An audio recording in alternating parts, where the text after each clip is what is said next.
Top quality और consistent performance के लिए सिर्फ सिल्वर पंप्स एंड मोटर्स, नाम याद रखना। નમસ્કાર, સ્વાગત છે આપનું ન્યૂઝ કેપિટલના ડિજિટલ પ્લેટફોર્મમાં. આપની સાથે હું છું જુહી ગાંધી.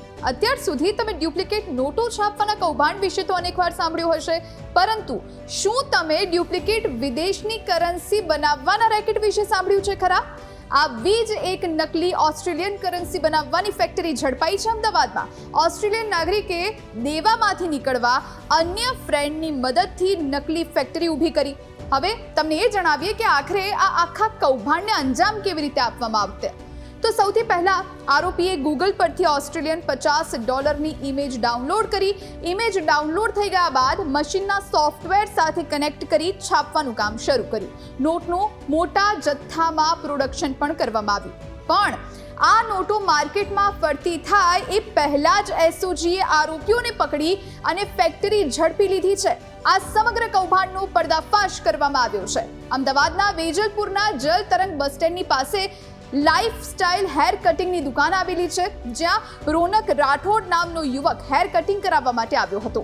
હેર કટિંગ કરતા સમયે રાકેશ પરમારે તેની પાસે વધારે ક્વોન્ટિટીમાં ઓસ્ટ્રેલિયન ડોલર હોવાની દુકાનના માલિકને વાત કરી અને કહ્યું કે એક ઓસ્ટ્રેલિયન ડોલરની કિંમત ભારતીય કરન્સી મુજબ ₹55 થાય છે.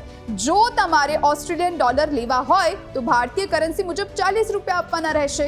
પોતાની પાસે હાલ $6000 ઓસ્ટ્રેલિયન ડોલર હોવાની પણ વાત કરી હતી અને બીજા કાલે આવશે તેવું પણ જણાવ્યું હતું. રાકેશ પરમારના મનમાં ડોલર વેચી રૂપિયા કમાવવાની લાલચ જાગી, પરંતુ રોનક ઉપર શંકા પણ ગઈ.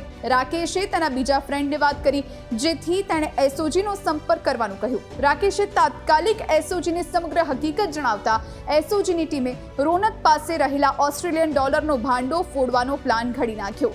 એસઓજીની ટીમ તરત હેર સલૂનની દુકાન પર પહોંચી અને વોચ ગોઠવી. ત્યારે રોનક ત્યાં આવ્યો અને એસઓજીએ ઓસ્ટ્રેલિયન ડોલર સાથે રોનકને કોર્ડન કર્યો અને પૂછપરછ કરી. તેણે કબૂલાત કરી કે તેના મિત્ર ખુશ પટેલ પાસે $1 લાખ ઓસ્ટ્રેલિયન ડોલર છે.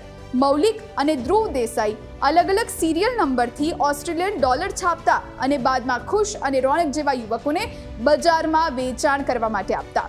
ઓસ્ટ્રેલિયન ડોલરને ક્યાં ક્યાં વટાવ્યા તે મામલે પણ તપાસનો ધમધમાટ શરૂ થયો છે.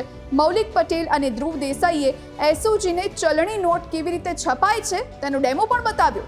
મૌલિક પટેલ ઓસ્ટ્રેલિયન નાગરિકત્વ ધરાવે છે અને તેને ધંધામાં નુકસાન થતાં તે દેવાદાર થઈ ગયો. શોર્ટકટથી રૂપિયા કમાવવા માટે મૌલિક પટેલે બનાવટી ઓસ્ટ્રેલિયન ડોલર બનાવવાનો પ્લાન કર્યો અને તેને ભારતમાં વટાવવા માટે નક્કી કર્યું.